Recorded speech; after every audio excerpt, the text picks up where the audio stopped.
யா அய்யுஹல்லதீன ஆமனு தக்குல்லாஹ வ கூலு கௌலன் சதீதா யுஸ்லிஹ் லக்கும் அஅமாலக்கும் வ யக்ஃபிர் லக்கும் துனூபக்கும் வ மன் யுத்திஇல்லாஹ வ ரசூலஹு ஃபகத் ஃபாஸ ஃபௌஸன் அலீமா. யா அய்யுஹல்லதீன ஆமனு தக்குல்லாஹ ஹக்க துகாத்திஹி வ லா தமூதுன்ன இல்லா வ அன்தும் முஸ்லிமூன். அளவற்ற அருளாளரும் நிகழ்ந்த பேரன்புடையவனும் ஆகிய அந்த ஏக இறைவன் அல்லாஹ்வுடைய திருப்பெயரை போற்றி எனது உரையை நான் ஆரம்பம் செய்கின்றேன். கண்ணியத்திற்குரிய எல்லாம் வல்ல அல்லாஹ்வுடைய நல்லடியார்களே, மனிதர்களாக இந்த உலகத்திலே வாழ்ந்து கொண்டிருக்கக்கூடிய நாம் பல்வேறு வகையான ஆசைகளோடு இந்த உலகத்திலே வாழ்ந்து கொண்டிருக்கிறோம். நிறைய ஆசைகள் மனிதர்களுக்கு இருந்தாலும் சில முக்கியமான ஆசைகள் மனிதனுடைய உள்ளத்திலே மிக ஆழமாக பதிந்திருக்கிறது. அதிலே மிக முக்கியமான ஒரு ஆசை என்னவென்றால், நான் இந்த உலகத்தில் அதிக நாள் வாழ வேண்டும் என்று எல்லா மனிதர்களும் விரும்புகிறோம். இந்த மாற்றத்திற்கு, இந்த ஆசைக்கு எதிராக உலகத்தில் யாரையும் நீங்கள் பார்க்க முடியாது. எந்த மனிதர்களாக இருந்தாலும் இந்த உலக வாழ்க்கையில் நான் அதிக நாள் வாழ வேண்டும் என்று தான் எல்லா மனிதர்களும் விரும்புகிறோம். ஆனால் தான் நமக்கு ஒரு உடம்பு சரியில்லைங்க, உடனடியாக மருத்துவமனைக்கு போக வேண்டிய காரணம், நோய் வருகிறது என்றால் உடனடியாக மருத்துவமனைக்கு போகிறோம். காரணம், இந்த நோயின் மூலமாக எனது உயிருக்கு எந்த பாதிப்பு வந்துவிடக் கூடாது என்பதற்கு தான் மருத்துவமனைக்கு போகக்கூடியவர்களாக இருக்கிறோம். இதை திருமலை காணும் நபிகள் நாயகம் ஸல்லல்லாஹு அலைஹி வஸல்லம் பொன்மொழிகள் நமக்கு பல்வேறு செய்திகளின் மூலமாக உணர்த்துகிறது. அல்லாஹ்வுடைய தூதர் சொல்லுகிறார்கள், மனிதர்கள் வளர வளர இரண்டு ஆசைகள் வளர்ந்து கொண்டே இருக்கிறது. அதை ஒன்று சொல்றாங்க, பிப்புள் மால், பொருளாதாரத்தின் மீது இருக்கக்கூடிய ஆசை. மனுஷனுடைய வளர்ச்சி வளர வளர பொருளாதாரத்தின் மீது, பொருளாதாரத்தை அதிகமாக சம்பாதிக்க வேண்டும் என்கின்ற ஆசை, அந்த வளர்ச்சியோடு அந்த ஆசையும் வளர்ந்து கொண்டே இருக்கிறது. இன்னொரு சொல்றாங்க, வளமுள் உங்கள், நீண்ட நாள் வாழ வேண்டும் என்கின்ற அந்த ஆசை மனிதனுடைய வளர்ச்சியிலே அதுவும் முக்கிய வளர்ச்சியாக ஆசையாக இருக்கிறது என்று சொல்லி நபிகள் நாயகம் ஸல்லல்லாஹு அலைஹி வஸல்லம் அவங்க சொல்லக்கூடிய செய்தி புகாரிலே 5986வது செய்தியாக நீங்கள் பார்க்கலாம். இப்படி அதிக நாள் வாழ வேண்டும் என்று ஆசைப்படுவது இஸ்லாமிய மார்க்கத்திற்கு எதிரானதா? இப்படி ஆசைப்படக்கூடாது என்று இஸ்லாம் சொல்லுகிறதா என்றால், அப்படி ஒரு கட்ட நேரத்திலும் இஸ்லாமிய மார்க்கம் அதிக நாள் வாழ வேண்டும் என்ற ஆசையை படக்கூடாது என்று இஸ்லாம் கோரிக்கவில்லை. மாறாக அதிக நாள் வாழ வேண்டும் என்கின்ற ஆசைக்கு பல வகையான வழிகாட்டுதலை காட்டக்கூடிய ஒரு மார்க்கமாக இஸ்லாம் இருக்கிறது. நபிகள் நாயகம் ஸல்லல்லாஹு அலைஹி வஸல்லம் சொல்றாங்க, யார் அதிக நாள் வாழ வேண்டும் என்று ஆசைப்படுகிறீர்களோ, யாருக்கு அதிக செல்வம் வேண்டும் என்று ஆசைப்படுகிறீர்களோ, உறவுகளை இணைந்து வாழுங்கள், அது உங்களுக்கு வாழ்நாளை நீட்டி தரும் என்று சொல்லி அல்லாஹ்வுடைய தூதர் அவங்க அதற்கு வழியும் காட்டுகிறார்கள். இப்படி வழியை காட்டிய அல்லாஹ்வுடைய தூதர் தன்னால வயதிற்கு அதிக நாள் வாழ்க்கை வாழ்ந்து தன்னால வயதை வாழக்கூடிய பிறருக்கு பாதிப்பை ஏற்படுத்தக்கூடிய தன் வேலையை தானே செய்ய முடியாத பலவீனமான நிலைக்கு தள்ளுவங்க, அந்த வாழ்க்கை அல்லாஹ்வுடைய தூதர் விரும்பவில்லை. அல்லாஹ்விடத்திலே தன்னால வயதை விட்டும் அல்லாஹ்வுடைய தூதர் பாதுகாப்பு தேடி இருக்கிறார்கள். பல இடங்களிலே அல்லாஹ்வுடைய தூதர் இந்த பிரார்த்தனையை அதிகமாக செய்து கொண்டே இருப்பார்கள். என்ன பிரார்த்தனை?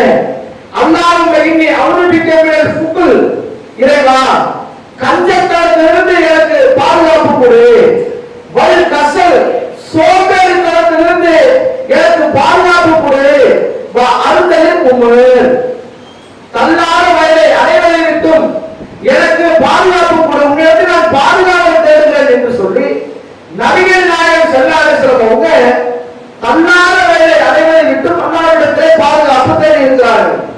இப்படி நாம் அதிக நாள் வாழ்க்கையை அல்லாஹ்விடத்திலே கேட்டாலும் யாருக்கு அல்லாஹ்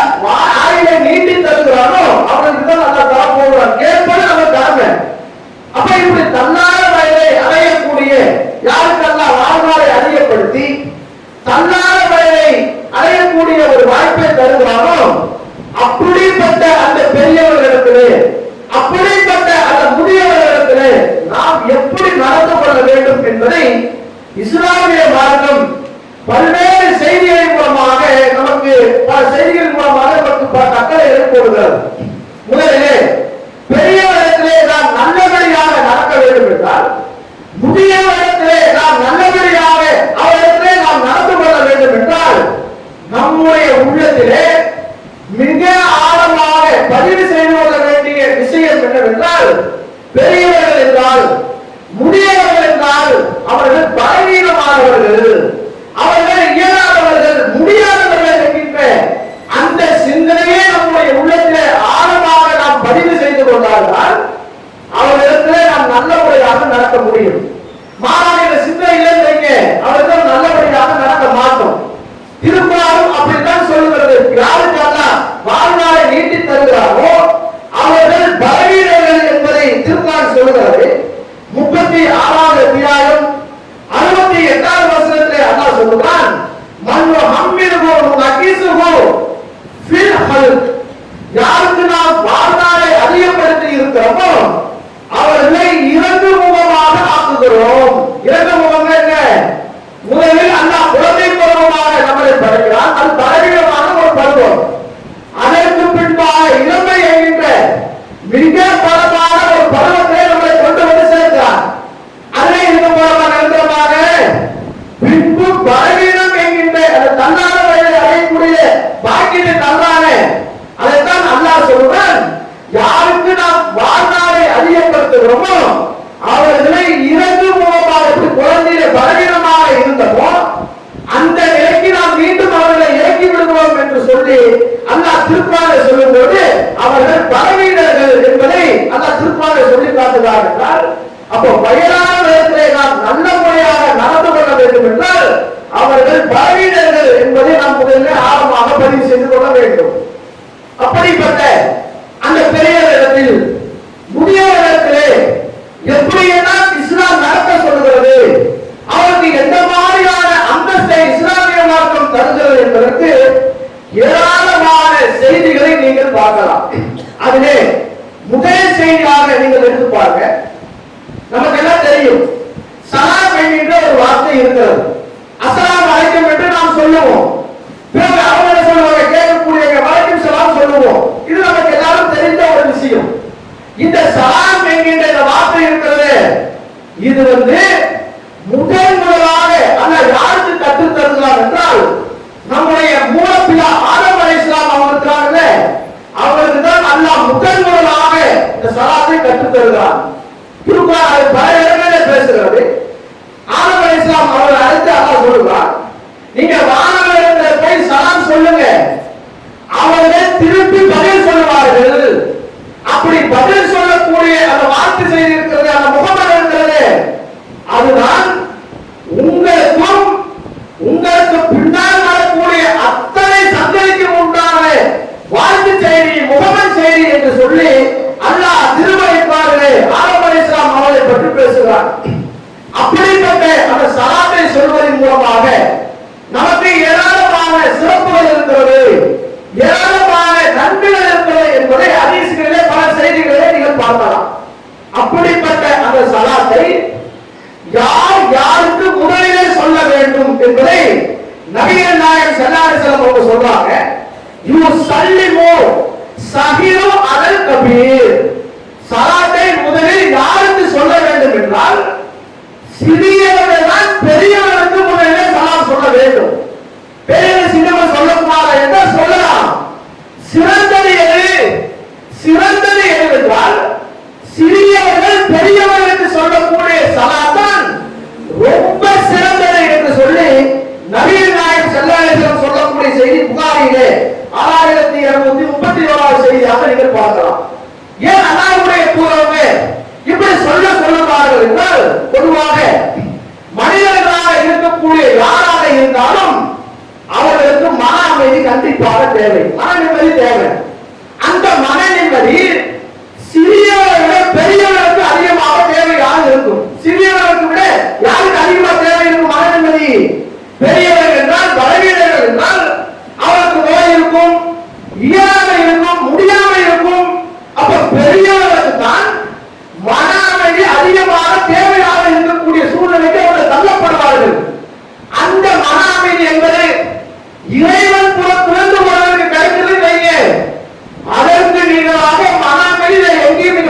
இருக்கக்கூடிய அந்த மன அமைதிக்காக அல்லாஹ்விடத்திலே நாம் பிரார்த்தனை செய்யும் பொழுது அல்லாஹ் அந்த பிரார்த்தனை ஏற்றுக்கொண்டு அவர்களுக்கு மன அமைதி கொடுத்து விட்டார் என்றால் அதற்கு நிகராக அவர்களை என்ன இருக்க முடியும்? அந்த அர்த்தத்திலே அல்லாஹ்வுடைய தூதர் சொல்றாங்க, சிறியவர்களாக இருக்கக்கூடிய நீங்கள் பெரியவர்களுக்கு முதலிலே சலாத்தை சொல்லுங்கள் என்று சொல்லி இஸ்லாமிய மார்க்கம் பெரியவர்களுக்கு வந்த முக்கியத்துவம் கொடுப்பதை பார்க்கிறோம். அது மாதிரி இஸ்லாமிய மார்க்கத்திலே பல்வேறு வகையான வணக்கங்கள் நமக்கு சொல்லித் தரப்பட்டிருக்கிறது.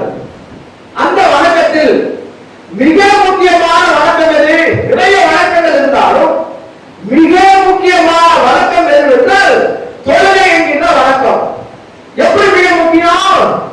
நபிகள் நாயகம் ஸல்லல்லாஹு அலைஹி வஸல்லம் சொல்றாங்க, இன்ன அவல யுவாசபு அக்ல் யௌமல் கியாமா, நாளை மறுமையுடைய நாளிலே ஒரு அடியாரிடத்தை இறைவன் விசாரிக்கக்கூடிய முதல் கேள்வி வணக்கம் சம்பந்தமாக மின் அமலிஹி ஸலாத்துஹு, தொழுகை குறித்து தான் என்று சொல்லி அல்லாஹ்வுடைய தூதர் சொல்லக்கூடிய அளவிற்கு இந்த தொழுகை என்கின்ற அந்த வணக்கம் மிக முக்கிய வணக்கமாக இஸ்லாமிய மார்க்கம் பார்க்கிறது. அதிலும் அந்த தொழுகையிலே ஜமாத் தொழுகைக்கு இஸ்லாமிய மார்க்கம் ரொம்ப முக்கியத்துவம் கொடுக்கிறது. எந்த அளவுக்கு முக்கியத்துவம்? நீங்க தனியாக தொழுவதை விட ஜமாத்தோடு நீங்கள் தொழுவீர்கள் என்றால் 27 மடங்கு உங்களுக்கு நன்மை அதிகமாக இருக்கிறது.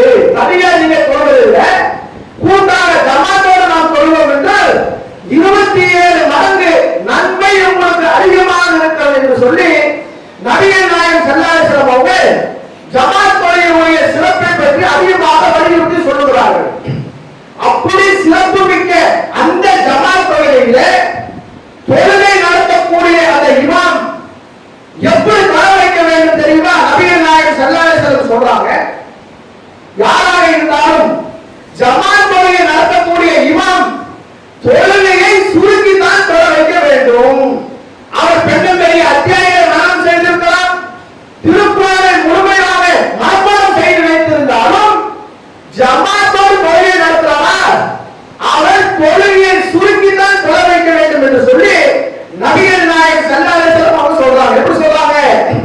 இதா சஅல்ல அஹதுக்கும் நாஸ் ஃபல்யுஹப்பி, யார் மக்களுக்கு தொழுகை நடத்துகிறார்களோ அவர்கள் தொழுகையை சுருக்கமாகத்தான் தொழ வைக்க வேண்டும். ஏன் சுருக்கமாக தொழ வைக்க வேண்டும்? இன்ன மின்கும் மஹீர், உங்களுக்கு பின்பாக போகக்கூடிய மக்களில் பலவீனர்கள் இருப்பார்கள், வஸ்ஸகீம், நோயாளிகள் இருப்பார்கள், வல்கபீர், முதியவர்கள் பெரியவர்கள் இருப்பார்கள். இதையெல்லாம் நீங்கள் கருத்தில் கொண்டு தொழுகை நடத்த வேண்டுமே தவிர உங்களுக்கு பெண்கள் பெரிய அத்தியாயம் தெரியும் என்கின்ற அடிப்படையில் நீண்ட நெடிய சூறாக்களை ஓதி அதிக நேரம் நீங்கள் தொழ வைக்க கூடாது என்று சொல்லி நபிகள் நாயகம் ஸல்லல்லாஹு அலைஹி வஸல்லம் சொல்லிவிட்டு அதற்கு மிக முக்கிய காரணமாக சொல்லும்போது உங்களுக்கு பின்பாக பெரியவர்கள் இருப்பார்கள், முதியவர்கள் இருப்பார்கள், அவர்களை நீங்கள் கணக்கில் கொள்ள வேண்டும் என்று சொல்லி நபிகள் நாயகம் ஸல்லல்லாஹு அலைஹி வஸல்லம் அவங்க சொல்வதை பார்க்கிறோம். இதற்கு ஒரு சம்பவத்தை நீங்க பாருங்க. முகாமில் அவங்க மிகச்சிறந்த ஒரு நபி தோழர். அவங்க என்ன பண்றாங்கன்னா இசா தொழுகையை கொலை வைத்துக் கொண்டு இருக்கிறார்கள். அப்படி கொலை வைத்துக் கொண்டு இருக்கக்கூடிய நேரத்தில் ஒரு மனிதர் தண்ணீரை கொண்டு வராங்க.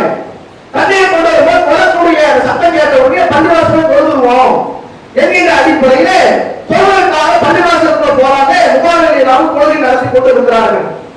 முகாமில் என்ன பண்றாங்க? திருமலைக்கானுடைய பெரிய அத்தியாயமாக இருக்கக்கூடிய 60வது வசனத்தை ஓத ஆரம்பிக்கிறார். இவரை நின்று பார்க்கிறார். அவர் முடிக்கிற மாதிரி தெரியல. நின்று பார்த்து என்ன பண்றாரு? கொலை விட்டு வீட்டுக்கு ஓடிடுறார். இந்த செய்தி முகாமில் தெரிகிறது. தெரிஞ்ச உடனே அந்த நபரை கூட்டு கண்டிக்கிறாங்க. கொஞ்ச நேரம் நிக்க மாட்டீங்களா என்று சொல்லி முகாமில் அந்த மனிதரை கண்டிக்கிறாங்க. இந்த மனிதர் என்ன பண்றாரு? நேரா அல்லாஹ்வுடைய தூதரை போய் சொல்றார், அல்லாஹ்வுடைய தூதரே, இந்த மாதிரி பெரிய அத்தியாயம் ஓதாம எல்லாம் நிக்க முடியல, நான் வீட்டுக்கு போயிட்ட என்னை கண்டிக்கிறார் என்று சொன்ன உடனே நபிகள் நாயகம் ஸல்லல்லாஹு அலைஹி வஸல்லம் அவங்க உடனடியாக முகாமில் கூப்பிடுறாங்க. யா முகாம், முகாமே, அஃபத்துல் அந்த அவ் ஃபாத்திமுல் ஸலாஸா மிரா, எப்படி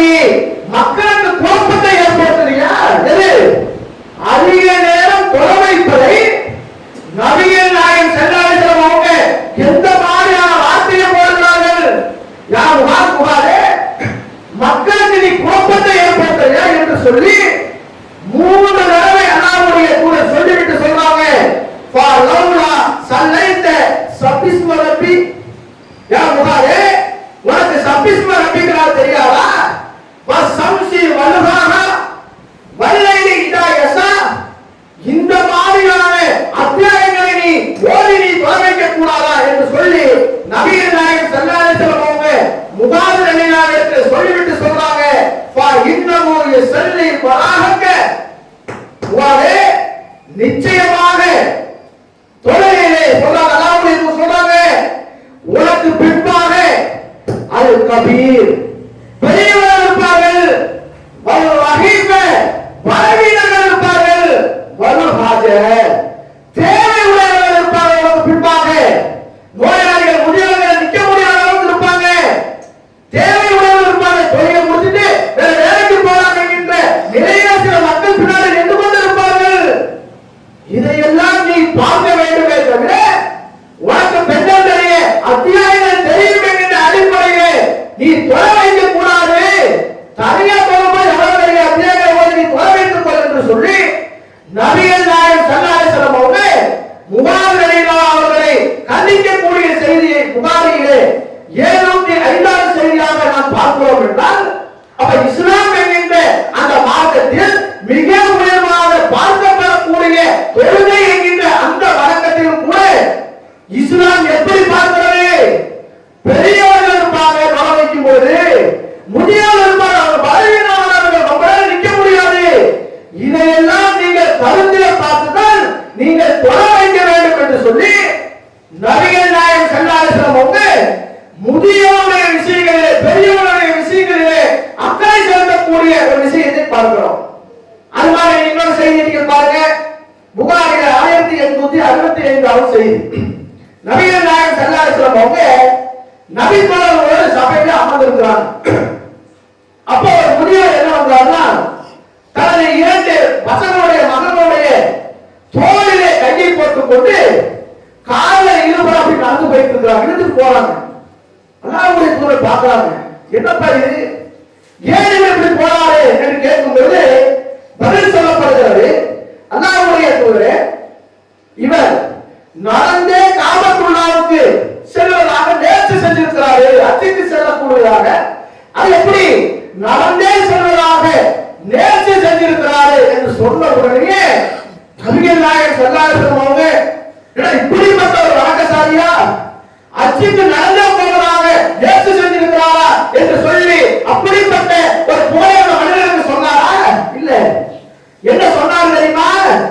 இந்த வார்த்தையை சொன்ன உடனே நபிகள் நாயகம் ஸல்லல்லாஹு அலைஹி வஸல்லம் சொல்றாங்க, இன்னல்லாஹ அன் தஹ்தீர ஹலன் நஃப்ஸுஹு அலியுன். இந்த மாதிரி மனிதர்கள் தங்களுக்கு தாங்களே வேதனை செய்து வருவது அல்லாஹ்வுக்கு எந்த தேவையும் இல்லை, அல்லாஹ் விரும்பவே கிடையாது. இந்த மாதிரி எல்லாம் வேதனை செய்யக்கூடாது என்று சொல்லிவிட்டு அல்லாஹ்வுடைய தூதர் சொல்றாங்க, வா அமரஹு அன்யர்கள், அவரை உடனடியாக வானத்தை ஏற்றி அந்த நேர்ச்சியை நிறைவேற்ற சொல்லுங்கள் என்று சொல்லி நபிகள் நாயகம் ஸல்லல்லாஹு அலைஹி வஸல்லம் அவங்க சொல்லுவார்கள் என்றால் எப்படிப்பட்ட ஒரு மார்க்கம் என்று பாருங்கள். உலகத்திலே எத்தனையோ சித்தாந்தங்கள் இருக்கிறது, எத்தனையோ மதங்கள் இருக்கிறது. அப்படிப்பட்ட அந்த சித்தாந்தங்களில் அந்த மதங்கள் எல்லாம் கடவுளுக்கு வழிபாடு செய்கிறோம் என்கின்ற பெயர் போர்வையிலே மனிதர்கள் தங்களை தாங்களே வருத்திக் கொள்வார்கள். அதையெல்லாம் எல்லா மதங்களும் வரவேற்கக்கூடியதாக இருக்கும். ஆனால் இஸ்லாம் என்கின்ற அந்த ஒரே ஒரு மார்க்கம் மட்டும் கடவுளுடைய பெயரால் வணக்கம் என்கின்ற பெயரால் தங்களுக்கு தாங்களே வேதனை செய்து கொள்வார்கள் என்றால் அதை கடுமையாக கண்டிக்கக்கூடிய ஒரு மார்க்கமாக இஸ்லாம் இருக்கிறது என்றால், அதுவும் குறிப்பாக முதியவர்கள் இந்த மாதிரி செய்வார்கள் என்றால் அதை கடுமையாக கண்டிக்கக்கூடிய ஒரு மார்க்கமாக இந்த இஸ்லாமிய மார்க்கம் இருப்பதை பார்க்கலாம். அது மாதிரி இஸ்லாம் என்கின்ற இந்த மார்க்கம் பெரியவர்களுக்கு எந்த மாதிரியாக அக்கறை செலுத்துகிறது என்று பார்த்தால் நம்மளே ஆச்சரியப்படுவோம். ஏன்னா பெரியவர்களுக்கு முதியவர்களுக்கு இந்த மாதிரியான முக்கியத்துவம் இஸ்லாமிய மார்க்கத்தில் இருக்கிறதா என்று நாம் ஆச்சரியப்படக்கூடிய அளவுக்கு நிறைய செய்திகளை நீங்கள் பார்க்கலாம். அதிலே குறிப்பாக பெரியவர்கள் சிறியவர்களை சந்திக்க வராங்கல்ல, இஸ்லாம் எப்படி பேசுது தெரியுமா? ஒரு பெரியவர் இருக்கிறார், முதியவர் இருக்கிறாரு,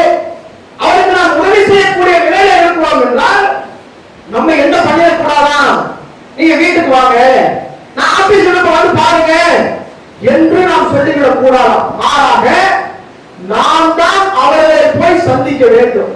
நாம் உதவி செய்யக்கூடிய நிலையிலே இருந்தாலும், நம்முடைய உதவி அவருக்கு தேவை என்கின்ற நிலையிலே அந்த பெரியவர் இருந்தாலும் என்ன சொல்லணுமா, நீங்க வீட்டில் நீங்க வராதீங்க, நான் வந்து உங்களை சந்திக்கிறேன், நான் வந்து உங்களுக்கு உதவி செய்வேன் என்று சொல்லிதான் ஒரு முஸ்லிம் சொல்ல வேண்டும் என்று இஸ்லாம் சொல்லுகிறார். அதற்கு என்ன ஆதாரம்? அகமது என்கின்ற ஹதீஸ் கிதாபிலே 12635வது செய்தியாக நீங்கள் பார்க்கலாம். மக்காவுடைய வெற்றிக்கு பின்பாக இஸ்லாம் வேக வேகமாக வளர்கிறது. அப்படி வளரக்கூடிய நேரத்தில் அபூபக்கர் சித்திக் ரலியல்லாஹு அன்ஹு என்ன பண்றாங்கன்னா, தன்னுடைய தந்தை அபூ குஃபாஃபா ரலியல்லாஹு அன்ஹு அவங்க தூக்கிட்டு வர்றாங்க. அப்படியே எப்படி தூக்கிட்டு வர்றாங்க? அவர்கள் பார்த்தாலே தெரிகிறது மிக அதிக வயதுக்காரர். ஏன்? மக்காவுடைய வெற்றியின் போது அபூபக்கர் சித்திக் ரலியல்லாஹு வயது கிட்டத்தட்ட 61 வயது. அப்ப அவருடைய தந்தையுடைய வயது எப்படி இருக்கும் பாருங்க, கிட்டத்தட்ட 80-90 தாண்டி இருக்கும். அந்த அபூ குஃபாஃபா அவங்களை தூக்கிட்டு வர்றாங்க. அல்லாஹ்வுடைய தூதரவங்க அபூ குஃபாஃபா பார்க்கறாங்க. பார்த்த உடனே தாய்மொழியை பார்க்கறாங்க, வெள்ளை வெள்ளைன்னு பஞ்சு மிட்டாய் கலர் இருக்கிறது. அப்ப அல்லாஹ்வுடைய தூதர் சொல்றாங்க, ஏப்பா இவருக்கு ஒரு வெள்ளையை மாற்றக்கூடிய கருப்பை தவிர ஒரு சாயத்தை பூச வேண்டியதானே என்று சொல்லக்கூடிய அளவுக்கு மிக வயதானவராக அபூபக்கருடைய தந்தை இருக்கிறார். தூக்கிட்டு வந்தாங்க. வந்து சொல்றாங்க, அல்லாஹ்வுடைய தூதர் இவர் இஸ்லாத்தை ஏற்க விரும்புகிறாரு, இவருக்கு இஸ்லாத்தை சொல்லிக் கொடுங்க என்று சொல்லுகிறார்கள். அப்ப நபிகள் நாயகம் ஸல்லல்லாஹு அலைஹி வஸல்லம் அவங்க அபூபக்கர் சித்திக் ரலியல்லாஹு பார்த்து சொல்றாங்க, லவ் அஹ்ரத லைஸ பி கைரிஹி லஅதைனாஹு. அபூபக்கர் அவர்களே, இந்த முதியவரை ஏன் நீங்க தூக்கிட்டு வரீங்க, ஏன் இவருக்கு சிரமத்தை கொடுக்குறீங்க, சொல்லி நீங்கள் அனுப்பி இருப்பீர்கள் என்றால் நான் இவரை வீட்டில் இருந்து சந்திச்சிருப்பேன். எப்படி எப்படிப்பட்ட தூதர்?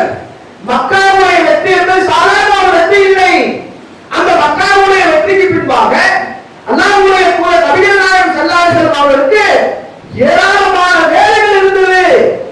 அதையெல்லாம் பொருட்படுத்தாமல் அல்லாஹ்வுடைய தூதர் சொல்றாங்க, இவரை நீங்கள் ஏன் சிரமப்படுத்துறீங்க, ஏன் தூக்கிட்டு வந்து சிரமப்படுத்துறீங்க, சொல்லி அனுப்பியிருப்பீர்கள் என்றால் நான் வந்து அவரை சந்தித்திருப்பேன் என்று சொல்லி அல்லாஹ்வுடைய தூதர் கலிமாவை சொல்லி கொடுத்தார்கள் என்கின்ற செய்தியை நாம் பார்க்கிறோம் என்றால், அப்ப பெரியவராக இருக்கக்கூடியவர்கள் சிறியவரை சந்திக்க வருகிறார்கள் என்று சொல்லக்கூடிய நேரத்தில் உடனடியாக நாம் என்ன சொல்ல வேண்டும், நான் வந்து சந்திக்கிறேங்க, நீங்க சிரமப்படாதீங்க என்று சொல்லி பெரியவருடைய விஷயங்களிலே அக்கறை செலுத்தக்கூடியவர்களாக நாம் இருக்க வேண்டும் என்பது ஒரு செய்தி. இன்னொரு செய்தி நீங்கள் பாருங்க, ஒரு சபையாக இருக்கிறது. சபையில பல பேர் இருப்பாங்க, சிறியவர்கள் இருப்பாங்க, பெரியவர்கள் இருப்பாங்க. அப்படிப்பட்ட சபையாக இருக்கும் என்றால் அந்த சபையிலே முதலில் யார் பேச வேண்டும் என்றால் சிறியவர்கள் சபையில் பேசக்கூடாது, பெரியவர்கள் தான் முதலிலே சபையில் பேச வேண்டும் என்று சொல்லி இஸ்லாமிய மார்க்கம் பெரியவர்களுக்கு ரொம்ப அங்கீகாரம் அளிக்கிறது. எந்த அளவுக்குனா, நபிகள் நாயகம் ஸல்லல்லாஹு அலைஹி வஸல்லம் காலத்தில் நடந்த ஒரு சம்பவத்தை பாருங்க. புகாரிலே 3173வது செய்தி. ஹைபருடைய பகுதி. இந்த ஹைபருடைய பகுதி என்பது முழுக்க முழுக்க யூதர்கள் ஆளக்கூடிய பகுதி. யூதர்கள் யார்? இஸ்லாமுடைய பரம எதிரிகளாக இருப்பவர். இன்று வரைக்கும் அப்படி இருக்கிறாங்க. அது முழுக்க முழுக்க யூதர்கள் இருக்கக்கூடிய ஒரு பகுதி தான் ஹைபருடைய பகுதி. இந்த ஹைபருடைய பகுதியில பேச மரத்தை எடுப்பதற்காக, கடுமையான பசிக்கு மல்லாக பேச மரத்தை வாங்கலாம் என்பதற்காக 4 நபித்தோழர்கள் ஹைபரை நோக்கி போகிறார்கள். அதிலே அப்துல்லா இப்னு சஹல் என்று சொல்லக்கூடிய ஒரு நபித்தோழர், அப்துல் ரஹ்மான் இப்னு சஹல் என்று சொல்லக்கூடிய நபித்தோழர், இவங்க 2 பேரும் அண்ணன் தம்பிங்க. அதுக்கடுத்ததாக முகைசியா என்பவரும் உமைசியா என்பவர், மொத்தம் 4 பேர். இவங்க யாருன்னா 2 பேரும் உறவுக்காரங்க, அவங்க 2 பேரும் அண்ணன் தம்பி, இவங்க 2 பேரும் சொந்தக்காரங்க. இந்த 4 பேரும் என்ன பண்றாங்கன்னா ஹைபருடைய பகுதிக்கு போறாங்க. உள்ள போய் 4 பேரும் 4 வகையில பிரிந்து விடுகிறார்கள். திரும்பி வந்து பார்க்கறாங்க, அப்துல்லா இப்னு சஹல் என்று சொல்லக்கூடிய அந்த நபித்தோழர் கடுமையான முறையில கொல்லப்பட்டு கிடக்கிறார். கடுமையான முறையில ரத்த வெள்ளத்தில் கொல்லப்பட்டு கிடக்கிறார். இந்த 3 நபித்தோழரும் பார்த்த உடனே இது ஆச்சரியப்படுறாங்க, என்ன இப்படி பண்ணிட்டாங்க. ஆனா முழுக்க முழுக்க யூதர்கள் இருக்கக்கூடிய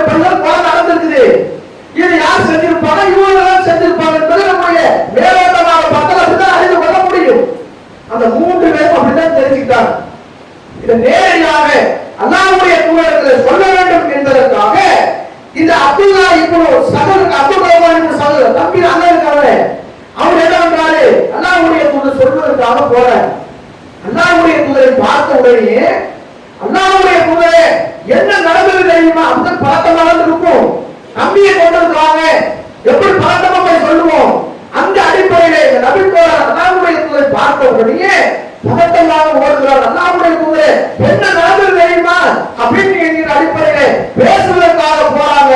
உடனடியாக நபிகள் நாயகம் ஸல்லல்லாஹு அலைஹி வஸல்லம் சொல்றாங்க, கஃபீர் கஃபீர் அமைதியா பெரியவங்க பேச முடியாது, நீ சின்ன பையனா இருக்கிற, நீ வேண்டாம பேசிடுற, கூட கூட குறைய பேசிடுற, அதனால் உனக்கு பக்கத்திலே உங்க சொந்தக்காரங்க பேர் இருக்காங்கல்ல, அவங்க பெரியவங்களா இருக்காங்க, அவங்கள பேச விடுப்பா, நீ மௌனமாக இரு என்று சொன்ன உடனே அவர் என்ன பண்ணிருந்தாரு? ஆமா நான் சின்னவனாக இருக்கிறேன், பெரியவங்க பேச விடலாம் அப்படிங்கிற அடிப்படையிலே அந்த பெரியவங்க நடந்த சம்பவத்தை பேசுறாங்க. அப்ப அல்லாஹ்வுடைய தூதர் திருப்பி கேட்டாங்க, யூதர்கள் தான் கொலை செய்தார்கள் என்பதற்கு நீங்க கண்ணால பாத்தீங்களா என்று கேட்கிறார்கள். அல்லாஹ்வுடைய தூதரே நாங்க பார்க்கலங்கறாங்க. யூதர்கள் அழைக்கிறாங்க, நீங்க தான் கொலை செஞ்சீங்களா? அல்லாஹ் மீது சத்தியம் விட்டு சொல்லுங்கங்கறாங்க. அவர்களும் அல்லாஹ் மீது சத்தியம் விட்டு நாங்க கொலை செய்யலங்கறாங்க. அப்ப நபிகள் நாயகம் ஸல்லல்லாஹு அலைஹி வஸல்லம் பல்வேறு வகையான பேச்சுவார்த்தையிலே நபிகள் நாயகம் ஸல்லல்லாஹு அலைஹி வஸல்லம் என்ன பண்றாங்கன்னா, 100 ஒட்டகத்தை அந்த பாதிக்கப்பட்ட அந்த சகோதரருக்கு நஷ்ட ஈடாக கொடுத்தார் என்கிற செய்தியை பார்க்கிறோம். இதிலே நாம் மிக முக்கியமாக கவனிக்க வேண்டிய விஷயம் என்னவென்றால், அந்த சிறியவர் ஓடி பேச வந்தாரு, பெரியவங்க இருக்காங்க. அப்போ நபிகள் நாயகம் ஸல்லல்லாஹு அலைஹி வஸல்லம் அவங்க சொன்ன செய்தி எது? நீங்க அமைதியா இருங்க, பெரியவங்க பேச விடுங்க என்று சொல்லி பெரியவர்களுக்கு முக்கியத்துவம் கொடுக்கிறார்கள் என்றால், அப்போ ஒரு சபையாக இருக்கும் என்றால் அதில் சிறியவர்கள் பெரியவர்கள் இருக்கக்கூடிய நேரத்தில் முதலில் யார் அந்த சபையிலே பேச வேண்டும் என்றால் பெரியவர்கள் பேசணும். ஏன்? பெரியவர்களுக்கு அனுபவம் அதிகமாக இருக்கும், எதை எப்படி பேச வேண்டும் என்கின்ற அந்த நாசுபாவுக்கு தெரியும் என்கின்ற அடிப்படையிலே இஸ்லாமிய மார்க்கம் பெரியவர்களுக்கு ரொம்ப முக்கியத்துவம் பெறுகிறது.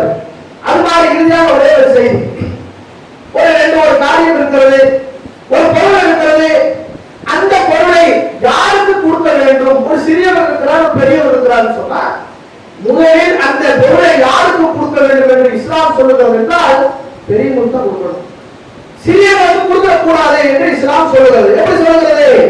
நபிகள் நாயகம் ஸல்லல்லாஹு அலைஹி வஸல்லம் ஒரு கனவு காண்கிறார்கள். கனவு என்று சொன்னால் நாம் காணக்கூடிய கனவுக்கும் நபிமாருடைய கனவுக்கும் வித்தியாசம் இருக்கிறது. ஏன்? நபிமாருடைய கனவு என்பது அது ஒரு வகையான வகையினை செய்தி. அந்த அடிப்படையில் அல்லாஹ்வுடைய தூதரவங்க ஒரு கனவு காண்கிறார்கள். அந்த கனவிலே பல்துவக்கி கொண்டு இருக்கிறார்கள், பல்துவ குச்சியை கையில வச்சிருக்காங்க. அந்த குச்சியை என்ன பண்றாங்கன்னா, ஒரு சிறியவர் கேட்கிறாரு, பெரியவர் கேட்கிறார், 2 பேரும் கேட்கிறாங்க. அப்ப நபிகள் நாயகம் ஸல்லல்லாஹு அலைஹி வஸல்லம் அவங்க என்ன பண்ணிடுறாங்கன்னு சொன்னா, அந்த குச்சியை சிறியவர்கிட்ட கொடுத்துறாரு. கொடுத்த உடனே ஜிப்ரீல் வராங்க. ஜிப்ரீல் வந்து சொல்றாங்க, வக்கீலி கபீர், இதை நீங்கள் பெரியவர்களுக்கு முதலில் கொடுங்க. எப்படி? சிறியவர்களுக்கு எல்லாருக்கும் கொடுத்துட்டாங்க. உடனடியாக ஜிப்ரீல் அலைஹிஸ்ஸலாம் வருகிறார்கள், வந்து சொல்றாங்க, முதலில் இதை பெரியவர்களுக்கு கொடுங்க என்று சொன்ன உடனேயே நபிகள் நாயகம் ஸல்லல்லாஹு அலைஹி வஸல்லம் அவங்க பதஹத்தஹு இலன் அக்பர், நான் அதை பெரியவர்களுக்கு கொடுத்து விட்டேன் என்று அல்லாஹ்வுடைய தூதர் சொல்லுகிறார்கள் என்றால், ஒரு பொருளை நாம் சிறியவருக்கு கொடுப்பதா பெரியவருக்கு கொடுப்பதா என்கின்ற அந்த நிலையிலே நாம் இருப்போம் என்றால் முதலில் பெரியவருக்கு தான் அந்த பொருளை கொடுக்க வேண்டும் என்று சொல்லி இன்னும் ஏராளமான செய்திகள் பெரியவருக்கு குறித்து பேசுகிறோம். நேரம் இல்லை. அப்ப இந்த மாதிரியாக பெரியவருக்கு முதியவருக்கு இஸ்லாமிய மார்க்கம் முக்கியத்துவம் படுத்த சொல்லுகிறது என்றால் நமது சமுதாயத்துடைய நிலை என்ன? பெரியவருக்கு முக்கியத்துவம் கொடுக்கிறோமா? முதியவருக்கு நல்ல முறையாக நடந்து கொள்கிறோமா? அவருக்கு கொடுக்க வேண்டிய உரிமையை சரியான முறையில் கொடுக்கிறோமா என்பதை யோசித்து பாருங்கள்.